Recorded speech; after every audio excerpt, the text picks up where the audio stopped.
Warm greetings, everyone. On behalf of Friday Waters, an initiative of the W4W Foundation, a think tank built as Citizens Collective, we welcome you to today's session. Friday Waters is a continuation of signature series Wednesdays for Water.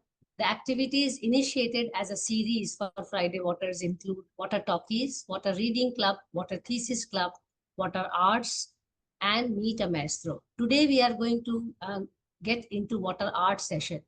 Each of these sessions takes place once a month depending on availability of the speakers.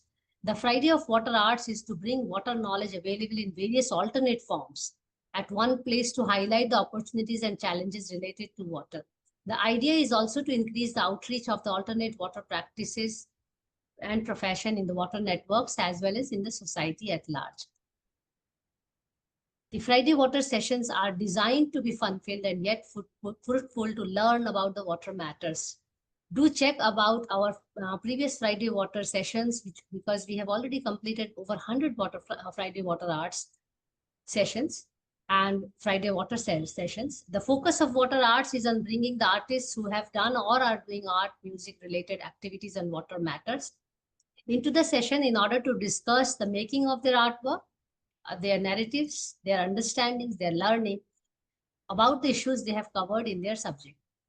Besides bringing interest in water conversation, this will also increase the outreach of the art as well as the artist in the water network and in the society at large. My name is Mansee Bhargava and I'm the host for today from WforW. Today's water art session is a continuation of Goa water stories where we have already had two sessions. And for the third session, we have Ruchika Tiku, Manisha Rodriguez, and Nisha Chari to discuss their water stories about Goa and also their understanding about not only water, but also Goa and people at large.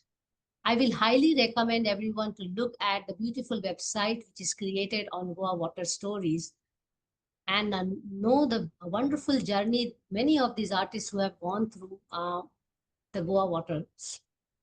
Although the website may be a very small portion of the overall work, what we are here to discuss is the detailed journey and the learning they have gone through in the process of making that art. The artwork or the Goa Water Stories is part of the Living Waters Museum, which aims to visualize narratives on water heritage, connect with local communities, and address water challenges through various initiatives like water classrooms, eco-entrepreneurship, and one of them is the Goa Water Arts. Before we actually invite all the speakers to speak for today, I will take turn to introduce them and also invite them to make their presentations. Our first speaker today will be Ruchika Tiku, and she is a former artist and music professional with decades of experience in digital content and technology. Ruchika's interest is in indigenous knowledge, which began with music of indigenous and tribal communities. As an interest, she is carrying into the field of ecology. She has a master's in environmental science from Goa University, which focused on traditional ecological knowledge of the Dhangar community, who were indigenous pastoralists of Western Ghats.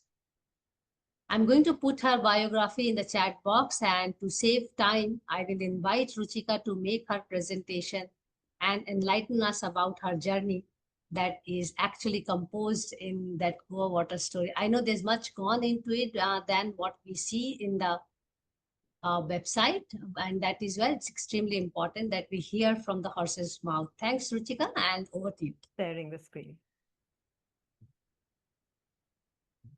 Lovely. Thank you so much, Mansee. First of all, it's incredible that we get to showcase our master's research, which most of the time never makes it out of the university libraries because they don't even get published. So a chance to be able to tell our story and put all the hard work we've done to a public forum outside of academic circles is really great. And especially the story about indigenous people who worldwide, I feel, still have more recognition than they do in India, sadly, because land doesn't come along with indigenous community as it does in other parts of the world. There are no land reservations, and yet they have been the custodians of India's biodiversity for millennia, living sustainably, deriving from the land and making sure they give back to it, because as modern the world has defined sustainable development as taking from the nature enough to make sure that future generations have enough. This is how indigenous communities have been living all their lives. And so the story of the Dangars is especially unique because for some reason, pastoralists in the Western Ghats are not researched or studied as much as they are in the Trans-Himalayan region. And not only that, as I was trying to do research, finding secondary data on this community was very difficult. And even more so for Goa, where somehow, despite being a repository and wealth of ecological, climate knowledge, rainfall patterns, topography, ethno-medicine, ethno-veterinarian medicine, they don't seem to find their way in any narrative and story. And the knowledge, the pictures you're seeing are not just random people. These are people I've met, and their age ranges from 50 to 100. The lady with the stick is actually 100-year-old. And the fact that they were coherent, their memory is intact, they were ambulatory, is a testament to their traditional way of life. So while I may not have data as per the scientific community's requirements, I think their existence was pretty self-evident as it was stands to testimony to their traditional knowledge. One of the reasons I think they also got missed out is because they were traditionally agro-pastoralists that migrated from Maharashtra. As they made their way during the colonial times and the British rules who tried to criminalize them, with the dams, because wanting timber from the forest, they kept moving upland and they kept moving out looking for greener pastures. And they went at higher elevations because they are primarily buffalo herders. And then later on became goat herders. Buffaloes need a higher degree of shade, higher degree of wind. They are able to withstand predator pressure because they are thicker and stronger than cattle. So tiger attacks, leopard attacks, they are able to protect their young as well through strategies. And goats, of course, are selective feeders who feed from different grasses. In fact, it is the Dangars itself who have some told me that they follow their goats sometimes and observe what they eat and what they don't eat and how it responds to their body for them to have learned what works. And they consider goat milk is Ayurvedic because goats selectively eat and the milk is purer and richer in fat. And unfortunately, the story of the Dhangas being neglected pretty much translates to the Goa Western Ghats, which, despite being a rich biodiversity hotspot where the south and the north meet, has been very understudied compared to the rest of the Western Ghats of Karnataka, Kerala, Maharashtra. And despite the fact that the journey of water in Goa that starts from those hills and gravitates towards the Arabian Sea with about 11 rivers, tributaries all flowing west, is quite unique because a lot of the rivers, main rivers, as everybody knows, flows west to east in India. Whereas in Goa, you have this entire body of water bodies all, and they all create different water systems and communities and livelihoods and cultures that makes Goa so unique. And it all starts with these hills, which are rich in heavy rain, evergreen forests, groundwater recharge is big there, and they're very, very crucial to the ecology. And these are the upper elevations which the Dangars made their homes, and they lived a very proud existence, uh, self-sufficient because of three major things: pastoralism, being buffalo and goat herders, they had milk products, which was their tool of trade also, as well as their nutritional source. And secondly, millet, rain-fed millet cultivation. Now, everybody knows millet has become the water scarce crop of the year thanks to 2023 being declared. But the Dangars have been doing rain-fed millet cultivation again for generations, and millets are very suitable to the dense higher elevations of the Goa forests because Goa soil is shallow. It's porous. And shallow soils are good enough for millet. It doesn't need too much rain. Slope cultivation, land use, water management, these are all things that the Dangars understood when they cultivated. And their movements were not just driven by grazing, search for grazing grass, but also for water sources, streams and springs. And what they tell me, which has always touched me, is how the taste of water. They still remember it because today tap water has come in all their settlements, but the taste of streams and springs was something they relished compared to what they have to drink today, which is just to survive. Now, everybody uses manure for their cultivation, right? But the reason the Dangars actually had a leg up, I think, is because their system of manure management was very sophisticated. High up in those elevations, they built these structures. On the left side, the bigger one, you'll see buffalo sheds built on slopes under which they would dig a pit where, or whenever they wash their sheds, all the unchewed cud that is spit out, the urine, the dung would all collect into these pits, and with a year of monsoon rainfall, natural vermicomposting would happen, which they would then use as part of a slash and burn strategy to prep the soil for moisture. On the right, you see goat structures, which are actually elevated to prevent them from being attacked and have gaps in the floor where the goat dung would fall. And they would collect this. And based on the different stages of growth, they would use either goat dung, which was lighter, or manure. And just being able to do this, and they were also manure providers to other farmers, which was a tool of social interaction. And because of this, just in these small parcels of land. So the Goa topography on the top, while it looks dense, has enough space in between large dense thickets for them to cultivate. And millets can be grown in small patches, and they use land very sensibly, including the rainfall pattern. So what they would, whichever needed the least water would be towards the end of monsoon, whichever needed the most, like Sawa, would be in the beginning. Looking at the way the millet grew, the panicles, they would plant in around, mix it. These are all things, I mean, something as I found boring as agriculture, because as an ecologist, I always feel it's an enemy of forest. But just listening to them and how they worked with the forest, it was a it was a picture they painted on this canvas of deep, dense forests, working with nature, making sure strong trees remain, because they themselves talked about soil erosion prevention, the need for protection from heavy floods. They understood all this in their own language because theirs was a lived experience. And along with that, they had enough knowledge of medicinal plants to heal themselves and their livestock, from broken bones to snake bites to any kind of diseases to tuberculosis, where one of the interviews even told me that they used to use goat dung and made pillows of goat dung to have patients with tuberculosis sleep on them as part of almost like an aromatherapeutic therapeutic healing. And everything they did with basic tools they mostly created themselves. They were not primarily hunters. Those who must have had some weapons would hunt, but they were not primarily hunters. So that the diet was vegetarian along with whatever little bit of hunting they could do.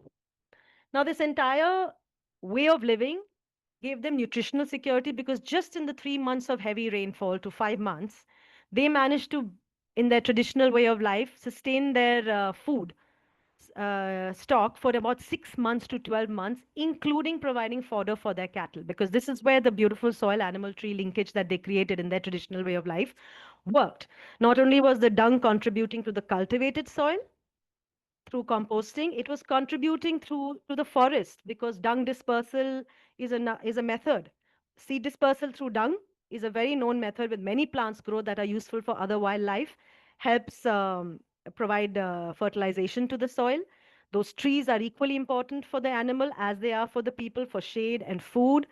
The presence of the trees keeps the soil intact. And this network, very intuitively and experientially, was maintained in their traditional way of life.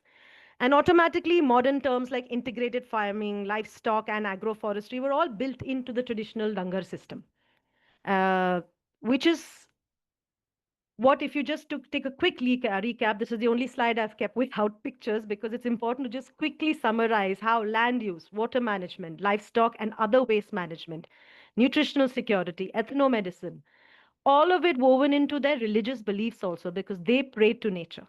So it wasn't just a transactional relationship, it was of respect, reverence, and practicality. And this is what helps sustain beyond just the practicality of needing resources from the land. And this is really how traditional communities live. Now, unfortunately, as is happening in all modern development, these systems were broken down because of development. And then what happened is having to lose grazing lands, which is primarily what happened. Privatization of forests, privatization of land, government reserves made them lose grazing lands, which automatically then made their life one of hardship and struggle because suddenly they didn't have the quantum of buffaloes, they couldn't maintain them, and then they were forced for daily labor. Now, this change, I really, if I have some time, just a few minutes, I want to delve on the change because I think the most recent debacle, I would call it, in Goa is the construction of the Mopa airport. That I think a lot of us are still struggling to understand its raison d'etre and the north tip of Goa. It destroyed, if you look at the land I've marked where the Dhangars were living, if there's red on the upper one, which the government declared as barren land. And yes, sure enough, from Google satellite, it looks like less green cover, right? But this is what Mopasada looked like. So far from barren, it had tremendous foliage, grass. It had 46 perennial springs, two streams, which was the life source of the entire Pernem district. I think, Nisha, you live in Pernem district, so she would also know that water source came from this hill, which was completely destroyed. And the Dangars were relocated to a barren land while they were given cement houses, as you can see in this picture. The land had no fertility. They couldn't grow. They've been trying to bring soil from our side and do restoration, but it's not working. And on the bottom left of my screen, if you see this piece of rock where a little bit of water, that was apparently a full pool where the water was up to the leaves that you see, which was completely destroyed because of the rubble of construction that came from the airport. So, in a nutshell, I just want to say that the change, cost of development can no longer be a story that is being used to um, justify destruction of natural resources, something as precious as water, where we all know we're going to be in crisis by 2030. And another problem is policy-driven ecology protection, which leaves out communities, is also something I, as an ecologist, am not in favor of, because these communities have known how to manage their lands, their resources, and the change is forced upon them. It is not a change that is coming from development, infrastructure, education. It is a change being forced upon them. And moving them out of these forest reserves, claiming that they are destructive to the habitat, is also not a solution. The only way forward is where traditional practices, along with relevant modern scientific methods, can build a future roadmap for sustaining the ecology and different ecosystems. And that's really what the Dangars have taught me through this whole journey. And yeah, I think that's 10 minutes. So I think if there's any questions, I can take it later. Oh, thank you. Thank you so much, Ruchika, with such a short and presentation. You actually hit the nail, and I have some notes. We are going to take them up later on. But let me I'll first unshare. invite I'll just stop. Manisha to make her presentation, and so that we can have all the question and answers together. Okay. And we should be able to also draw some common patterns and compare issues as well. Um, Before I invite Manisha, a brief biography of Manisha. Manisha Rodriguez holds an MR from SEPT University, Ahmedabad. She practices architecture in Goa and serves as an assistant professor at the Goa College of Architecture. Water and environment have been central to her upbringing, and having witnessed significant changes in Goa's landscape, she is committed to contributing towards its conservation. Thank you so much, Manisha, for agreeing to have your conversation with us, and also looking forward to what you are going to talk about. Over to you.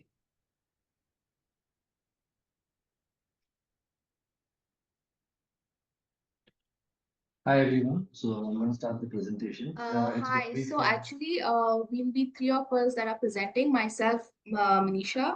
I have Ria, my colleague Ria D'Souza, and Siddharth, who we have worked together on this project. So we will start with Siddharth, who is also an architect, and Ria as well as an architect. So we'll start with him. Thank you. Thanks, Manisha. Siddharth, over to you. yeah. Thanks. And if you may Visit. please keep your video on, it will be good for us. Sure, sure. Yeah, thank you. This is better. Hi, Yeah. hi everyone. So I would like to start with saying congratulations, Ruchika. That was an amazing talk. And while you were more specific towards things, our thing is was a little bit more spread out and at an urban scale. And we wanted to start off with something that said that chaos is order, yet undeciphered. So over here, we're going to start with what is chaos. And there is a sense of unrest. There has been a sense of, there's something wrong. Uh, we feel that everything seems to be political, and the only focus that we have today is environmental degradation. Now, and the order of those things has been that of business first, profit first, greed, lack of consideration for anything, and there is no accountability whatsoever. However, within this order, we also feel like how the earlier talk was that there are stories, there is a certain belief system, there is a certain faith, there is hope, there are people working towards things constantly. But these stories are also again hidden in the chaos. And that chaos that we think of is the water bodies who for years and for centuries have been running and have evolved and we have lived with it and now suddenly we've decided to not consider it. And these stories are there with regard to the people, the street, the city. and that of the river. Uh, Keeping this in mind, the premise of the entire project was that we wanted to start off with a very basic question, which says that what is a river? And in the hope of completing this project, we hope that we would make some people aware of what is happening. Also, we can use this as an archive for a historian tomorrow. Maybe we can tell what the story was and what has become. Uh, if possible, those business first MBA guys can come and have a look at this so that they try considering these things into their proposals and projects, taking it further. Over to Manisha. What is the river?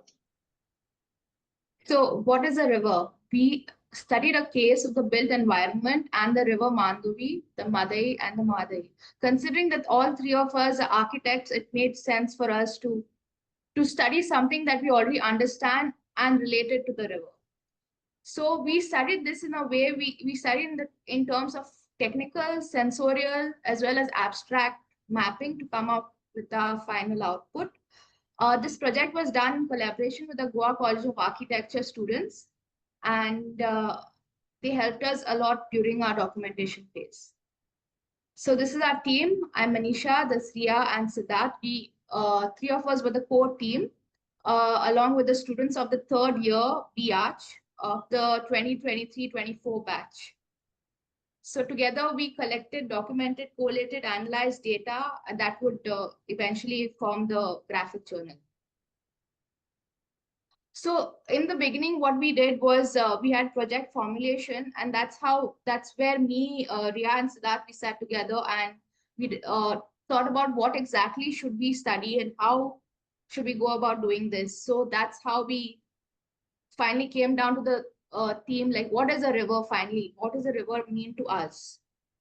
After that, we had an elective with the students that were part of this. Through which we had various mentors come in and all. We did data collection and documentation for Panjim. And later on, we did for WforW, but this was just us without the students. After collecting the data, we sat together with the students, we started storyboarding, we had tried to analyze what we saw on site, and we tried to come up with a framework on how to exactly present this data. So finally, it was collation and the graphical representation. So in the beginning, we had decided to study the river devoid of political boundaries, starting from the Madai in Karnataka, then come to Madai in Goa, and then Mandovi. But due to time constraints, we decided to only stick to Panjim and WforW. Panjim, our capital city, that is on one side of the river Mandovi, and WforW, that is a village that is on the opposite banks. And WforW in recent times has undergone a lot of changes, especially due to tourism. So we decided to study how Mandovi has an effect on Panjim, and how is it different from WforW, and what is the relationship the two have with each other. So to do this, we decided to take a few points in Panjim and WforW. We had a total of 11 points. We started with Fawn, Phoenix, and Mala. Then the Basti, or there's a settlement under the Pata Bridge on the Rua de Auren Creek. We had the Pata Bridge. We had the ferry point in Panjim, Boca de Waka, another spring. The Santanes Creek, the church. Then followed in Panjim, WforW, the bathing ferry, the WforW village, Malam Jetty, and the Rage Magos area. So through this study, what we did is we took photographs, we had panoramas, we studied the infrastructure, sound clips, we had videos, interviews, illustrations, and finally abstracts. So I'll just take you to one point, for example. We I hope you can hear this, but so these are some of the sound clips. Can you hear it? This is at You have to, Mala at Fawn sorry, Phoenix. Manisha, you have to share. If you have sound, you have to share with sound. So maybe you have to close and reshare the All presentation. right. On the right side, you will see share with sound when you are pressing the share button. Before you share the presentation, you first click the share sound. Yes, okay.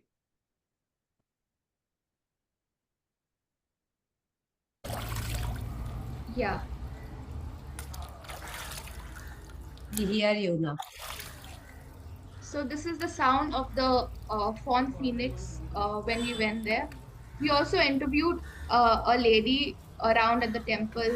She was telling us about how life used to be before, before all of these development when she was young.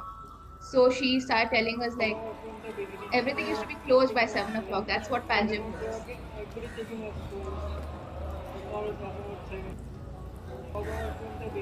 Yeah.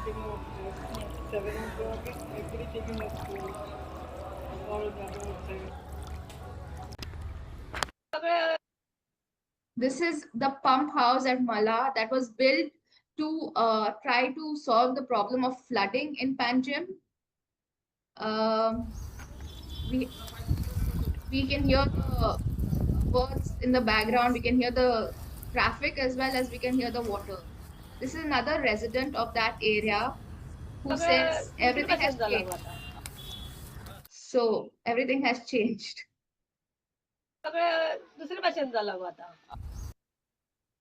This is under the bridge that I told you about. There's a small settlement that has formed there.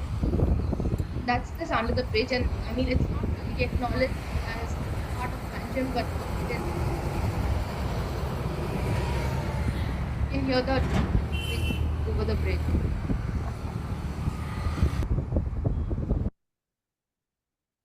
And this is the boardwalk. The boardwalk, sort of what we felt was, it formed sort of a bubble. Actually, it was a thought of one of the students who thought it was sort of a bubble, in a very crowded Panjim with all its traffic. You couldn't hear all of that in this area. It was a very quiet place. If you can hear only birds, and a lot of birds here.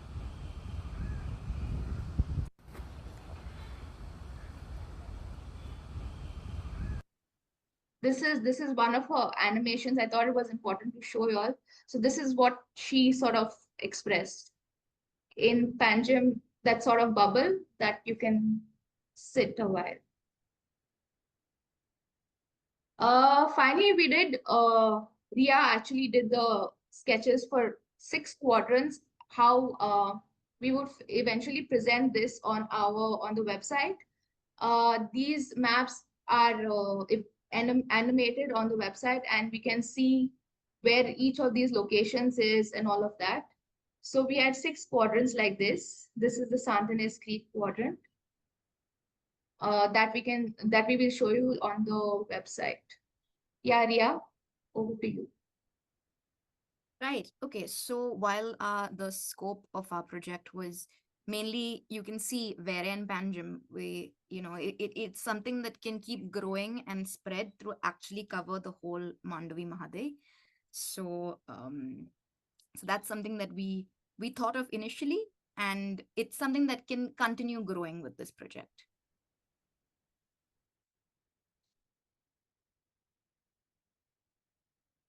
And I'll just quickly take you through a little bit of how whatever Manisha said, the methods and everything have now transformed into the website. So on the blueprint of the Goa water stories, we are located at the Mala, Boca the Waka spring icon, which is over there. And what you see is you see the location, you see a bit of the river, the Mandavi, and you see the process that has happened through the documentation and the mapping with the elective mapping with the students. And like Manisha showed you a glimpse of it, we looked under, we looked at eye level through talking to people and looking at the stakeholders of Panjim and the enterprises that Panjim comprises of.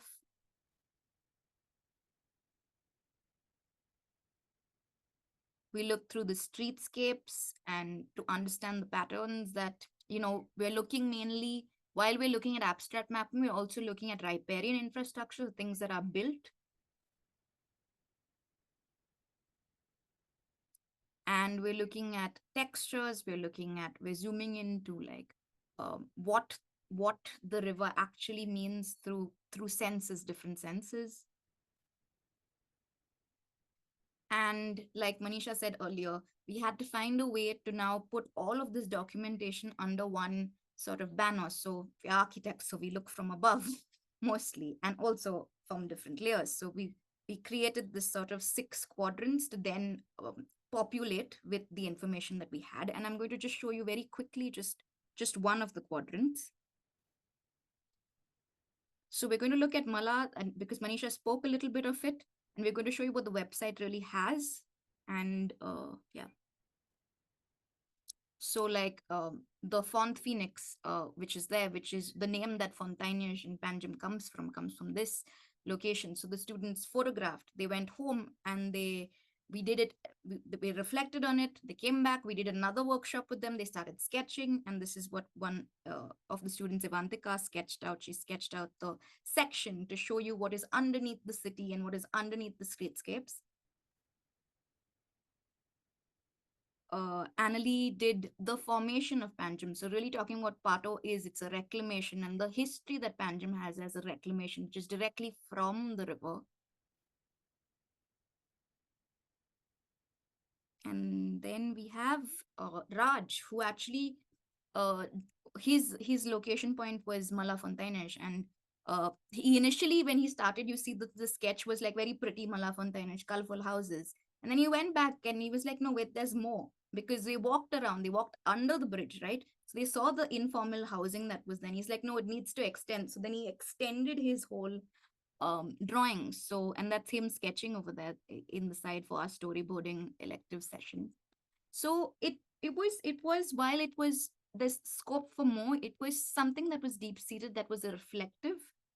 We hope that was reflective for everyone. It was definitely reflective for us to look at the river and look at the city from a much broader context through this sort of multi-sensorial mapping, and looking at the stakeholders that are involved in the making of the city, and to understand what the river actually means to us. And yeah, and that is it from us.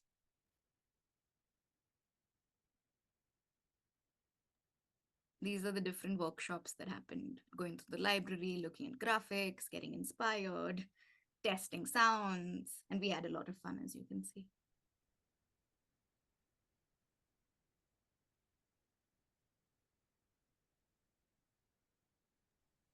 Yeah, that's us. Thank you. Thank you so much for this elaborate and wonderful presentation, and also especially looking at the way how collectively the work has come out. So that is also important. It's not only people on the ground, but people who are also part of this entire documentation, and also spreading this whole message. And a very deep question, just like Ruchika, asking question on ecology, pastoralists and goats, a deep question on what exactly is a river. And it is a very intriguing for me that this question is raised in the Department of Architecture and Urban Design, where they barely give any focus on the river ecosystem, the people. It's all about land and development. Thanks a lot. Let's quickly move on to Nisha's presentation to initiate the conversation afterwards. Before I invite her, may I request to please close the presentation also? And yeah. Before I invite Nisha, a quick introduction of her work so far. Nisha Chari has completed her master's in environmental science from the School of Earth, Oceans and Atmospheric Science at Goa University. Her research explores the intricate dynamics of sustaining agriculture and addressing soil erosion challenges in the villages of Ibrahimpur and Sal along the Chapora River in Goa, where she comes from. Through her fieldwork, she aims to understand the challenges faced by farmers through changes in weather patterns, land degradation, and modern economic pressures. Nisha, I see you are already touching one of the major planetary boundaries here. Over to you, and I request you to have your presentation so that quickly we can go for a conversation with all of us. Yes, ma'am, sure. Hello, everyone. I'm talking about my research topic, the impact of soil erosion in Ibrampur and Sal village. So the village are not just a beautiful, but they are rich in biodiversity, culture, and spiritual story. The Ibrahim, ma'am, next. There is a challenge. Yes, fine. This is the geographical areas of the villages.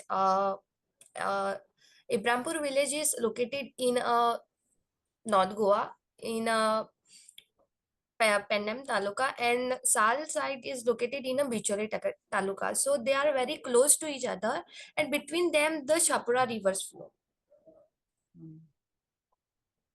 Yeah. Next one. This is the geographical areas of Ibrampur village where the people mostly depend on agriculture. Ma'am, next. And this is the geographical area of Sal village.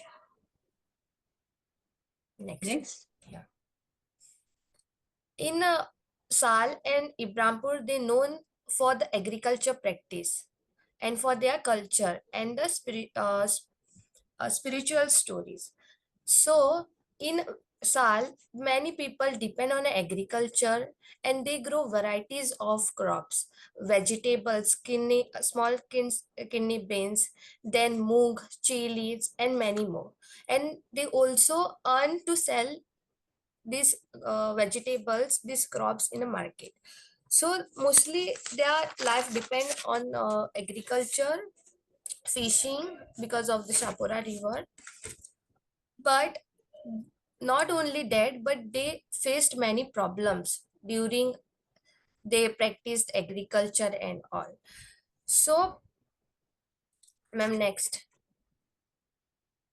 These are some photos of chilies, moong. They grown in their field. Ma'am, next. Yeah. This is very important when came into the developmental activities in this village. So these are villages very close to each other, but between them flows the Shapura river. And that Shapura river, they project built like a bandara to store the water for the agriculture and all. So this is a bandara where the in Ibrampur village, the people store water for the agriculture field, and this is a canal system where they use these canals for their agriculture field. Ma'am, next. These are the new bridge which constructed in Sal village. This bill constructed because they want to share water from Sal to Mopa airport. Because of this new bridge construction, they face many problem, the soil erosion. Ma'am, next.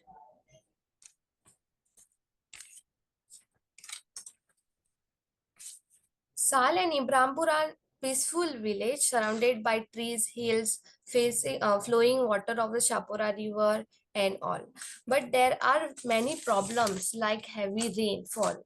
Heavy rainfall can cause the flood and the soil erosion and all. The village of Sal and Ibrampur are facing many problems due to the changes in the environmental. One of the biggest issue is the soil erosion, especially during the monsoon season. Heavy rains and floods wash away the top layer of the soil, which is important for the farming. This makes the land lose fertile soil and harder to grow crops on it. Because these villages are close to the river Shapura, the water level rise quickly during the heavy rains. So this is the problem which people face in during the monsoon season. Ma'am, next. So this is the raw water pumping station in a Sal from here Sal to they supply water to Asnara and Amtana Dam for the drinking purpose. Ma'am, next. This is a causes of soil erosion due to the floods. The areas which we shown in the pictures, they already get affected due to the floods during the rainy seasons, and people and the farmers, they can't grow here agriculture, they can't practice here the farming. Ma'am, next. And very important thing in my project is, instead of the lots of problem people facing the floods, uh, even through the people face many problem like flood, soil erosion and damages to their farm, they continue to stay strong because of the deep faith and strong tradition. In Sal village there are five rakandars. First is the Madhveshwar, Babreshwar, Dadeshwar, Gonareshwar, and Zathar. These five Rakandas have their own story, and many people in Sal, they believe in the Rakhandas. And Sal is known for the Gade festival that is very famous in Sal village, and many people visit to see the Gade festival. The villagers believe in a local protector known as Rakhandar. Every village has its own sacred place like temple, sacred groves Devrai, and special tree where people gather to pray. Stories passed down from elders remind them to the ancestor from faced hardship but overcome them with the faith. This belief system gives emotional strength and keeps the community connected. The spiritual beliefs and cultural traditions help them to face challenges not with the fear but with the faith and togetherness. Ma'am, next. Gade festival. The Gade festival, known as a Gadanchi Jatra or Gade Utsav, is a unique celebration held every year in a Sal village. Deeply rooted in a local tradition, this 3 nights festival coincides with the Holi in a March and dedicated to the worship of the Devsar. It means Rakhanda, a supernatural protector spirit that protects the village and deeply respected by the communities. Here I have mentioned some points of how they celebrate the Gade festival. Some the 3 nights is very important in holy time. How they celebrate? Some chosen male devotees called Gade wear white dhotis and follow strict rules before the festival, like staying away from the certain food and habits. During the festival nights, they go into a trance which people believe is the spirit of Devsar entering them. They feel like they are the male devotees, they feel like the gods enter in their body, and in this state they perform special dance and take part in a procession. One important ritual is when the strange burning torch appears, which people believe is carried by the Devsar. The Gades run after the torch through the forest and hills.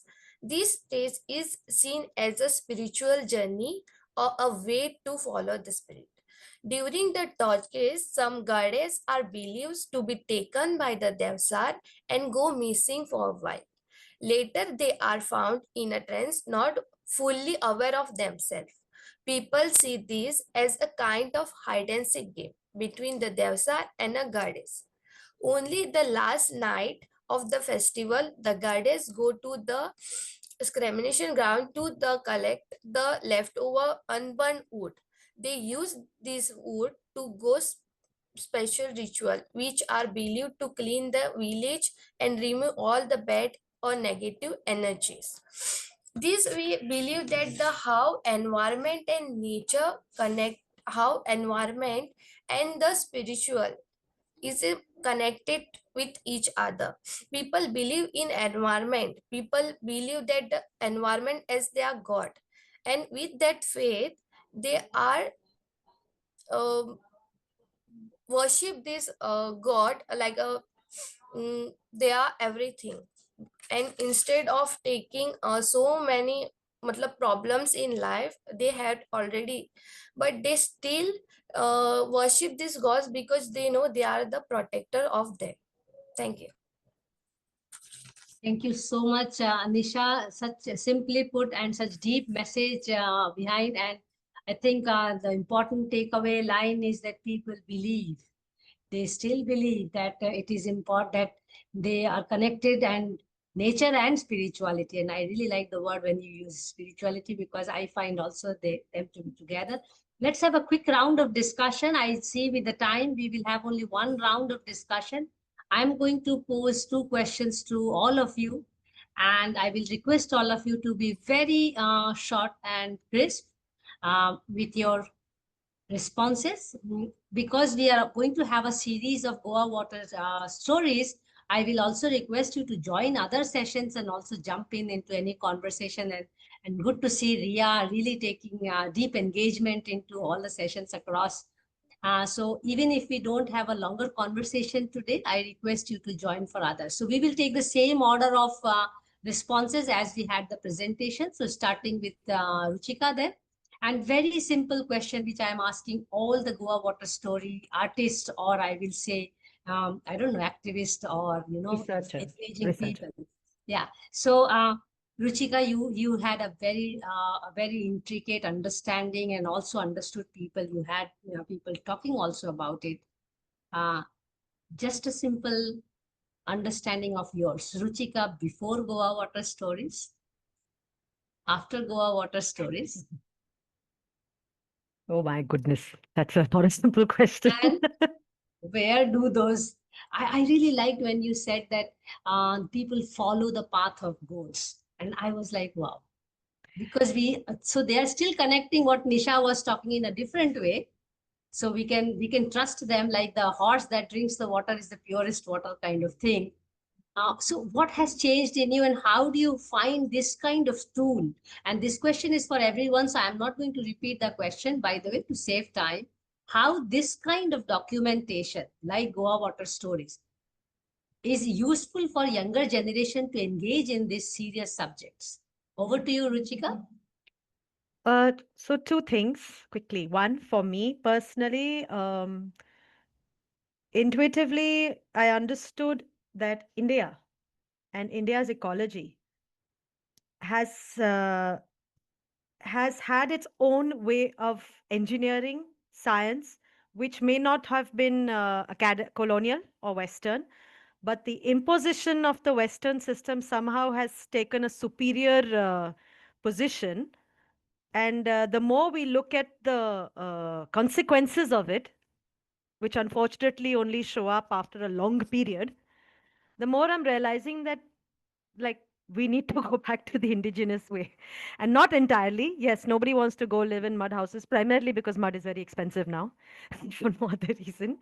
But there has to be a way of like working this together. Otherwise, it's just destruction all around. Personally, for me, the joy has been to be able to go back to this community and say, hey, I didn't just come to you and take your knowledge and take your information so I could do my thesis. Here, I've got a platform where I'm going to talk about your story with your permission, with pictures in your voices, where you can also see. And I think that brought them some happiness as well to see their story out there in the news on a digital platform where they could access it on a website where before that there was nothing. So these are the two things that something that could go back to a community rather than just us going and which is very extractive, this way of doing our PhDs and, MSCs and we take. Yes, we put acknowledgements in a paper and a footnote, but here at least it's their story in their words with recordings of them and it's about them. I And think they can also see it. an important part, I think of contentment amongst many is that I am listened. I'm I am heard. heard Yes. by them. My story's heard. And I have a voice also in the society, and that And is digital deep. is the right, or Yeah. is perhaps now the only platform, whether we like it or we Yes, don't like it. I mean, absolutely. yeah. Yeah, Manisha, and then maybe we can get to Siddharth, or maybe Siddharth first, and then get to Yeah, yeah. sure. So while Ruchika was a little bit more concerned about the community, I think was more about we were concerned that our voice is heard because we had felt concerned, and the three of us, I speak for three of us, where we feel different from before Goa Water Stories and after Goa Water Stories. The fact that it's good to know that we are not alone, the fact that there are six of us here and we realize that all of us actually in some form or another feel the same thing. And had we continued our research further, I'm sure we would have even met Nisha somewhere along the way, because we were trying to follow the path of the river and where it's coming from and what it's doing and the destruction of it. So I think for us, it has only encouraged us. It has, well, like, initially when our first meeting happened, the three of us were very cynical about nothing's going to happen. But we decided to be positive, and this particular platform shows that, there is hope. There are people working. They're working from different angles, and yes, and while things may not be what we would have preferred now to be, I think it gives us hope to be positive. And what we hope to achieve from all of this has been nothing but, I think, the best way to fight any sort of, let's say, superstition or wrong belief has been always education. And we believe that a project like this can make people aware. And awareness is the weapon that we have chosen here to fight what all of us seem to be, worried about. Nice. Make ourselves also aware, because many a times we aren't aware as well. Absolutely. Who wants to go first, Manisha or Ria? Maybe we Manisha first. Yeah. So I think Siddharth has answered on all of our behalf, but I think it was a new way of looking at things, and I think that's important to force ourselves to look at something that we see often differently. So I think that's what I would like to say, add to what he has said. Ria, Yeah, maybe just request to add something about how students really looked at and what was their perceptual change, or maybe that will be a good component to add. yes. So, yeah, I mean, of course, Sid and Manisha have also added, but what the students, from the student perspective, I think for us, it was important. I'm not saying students because we are also students with them. We are also learning with Yes, them. So for us, of is course. it was a lot of guilt as well, because a lot of damage is done by our profession, architects, builders, this Hmm. lobby. So for us, it was to really go beyond what a site is. Where's your site? It's far away from the river, but how connected it is to the river, really, Mhm. and what that means. And going back to childhood drawings of the water cycle and understanding what that means in that aspect, and really unlearning a lot of things. So yeah. I I just think wanted more and to more sorry, Siddharth, say I something. just want to add to that, like, Sure. if you remember the last two slides, you could actually make out where they started actually drawing the two clear distinction of what things were, like, the clear distinction of smaller houses versus what development has brought. So you'll be able to see that very clearly, and it was very evident in their drawings. So they started Mhm. acknowledging, which was something that we were very happy about. I hope more and more architecture students and schools take up these kind of assignments. I hope, it's my hope, all of you may disagree, that we actually reduce our building footprint on this planet, and actually see what can be done with what is existing, and probably regenerate. I mean, personally, I am not in favor of building anymore, not even one room in on this planet, to be honest. And I'm sure this kind of message conveys to the students through this kind of work.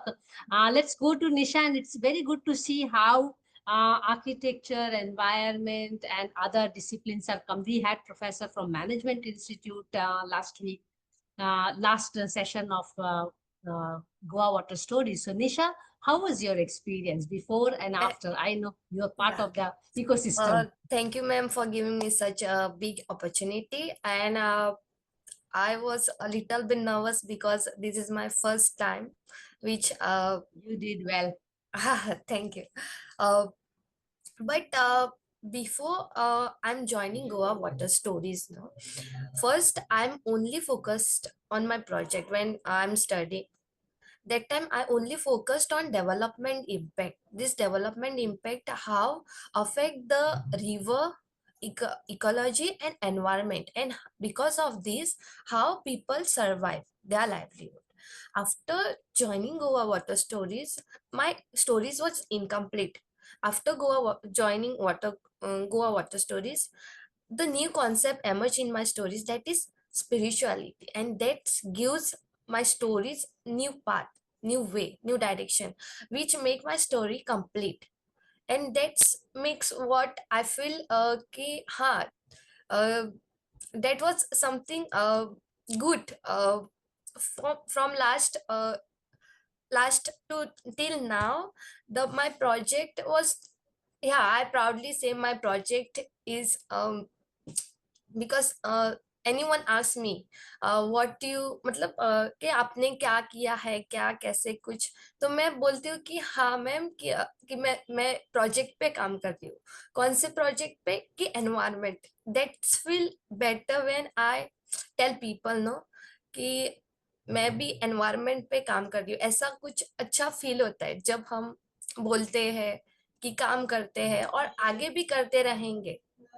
या that's it.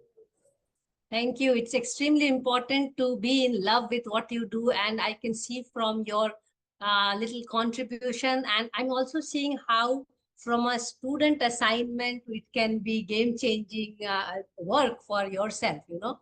And I think that there is where the Goa Water Stories and lies the beauty of it. I mean, one cannot really judge the depth of the stories by only the website, although I'm highly recommending everyone to look at the website. I'm still consuming the website slowly because it's quite a lot of content, but I highly recommend everyone to really take a dig into it and read only one story at a time. And we have all the connections with all the Goa Water Story speakers, and they will be lined up in another 3 sessions. So though anyone who would like to, I see some of you are also in YouTube now. So thank you so much for watching us on YouTube Live. Anyone who would like to connect to these wonderful people who have not only brought the Goa story out, but also have really given a voice to some of the many voiceless beings there, whether it is goat, whether it is soil, whether those women out there, whether the river is there, or even the sacred groves, those festivals. I think this is something which has to go deep down, not only into the head and heart of the younger generation, but somehow we have to find a way as a collective. How can we influence also those who are in the decision making? How can we touch their heart? How can we really push them to decide something which we need as a future generation, and something that the planet needs? I mean, I often think that we keep saying that save the planet. Instead, we have to really request the planet to save us. It has to be other way around. And I think Goa Water Stories is one of those kind of requests to the planet that, see, we are trying to respect you. Can you save us somehow? Thank you so much, all of you. And thanks a lot once again, Ruchika, Manisha, Siddharth, Ria, and Nisha. I'm sorry for the paucity of the time today. We cannot have a longer discussion. But as I mentioned, do join us in other sessions where you can always jump in and share your further stories. But before I close the session, I would also like to announce the next Friday Water Goa Water Stories, Friday Water Arts of Goa Water Stories, which will be part 4, will be held on June 27th at 5 p.m. IST. We will bring in 3 more interesting stories here. I think I'm looking forward to that session. But next week, we have our signature series, which is Wednesdays for Water. And that's another very interesting session on June 11th at 5 p.m. IST, where we are bringing 4 countries and speakers together from Argentina, France, Spain, and of course, India. And we talk about water and metropolitanization, and looking at the case of Hyderabad, which was a workshop organized by the French embassy, supported Les Ateliers. And I was also part of the workshop. So I'm looking forward to Wednesday, 11th June. And next Friday, we have Friday Water Thesis also with Deepa MGM, and she's going to take a dig into her PhD work. More on www.w4w.in on our website. Do keep checking our publications, and all our talks are open repository for everyone to really have a dig into the water conversations that goes in the country. And we are very proud that we have already completed 350 sessions, and we have sessions lined up until September 1st week. So at least I know we are going for a few more months. But to go further, we need your help to find us good speakers, passionate water workers, and let us continue this conversation, because at W4W, we strongly believe water conversation is the only way towards water conservation. Do stay tuned, and please take care of yourself. Stay wet. Thank you. Take care. And happy World Environment Day to all of you. Ah, Wish you the Bye-bye. same. Thank you. Bye. Bye. Thank you. Bye-bye. Anand. Bye. Bye. Bye.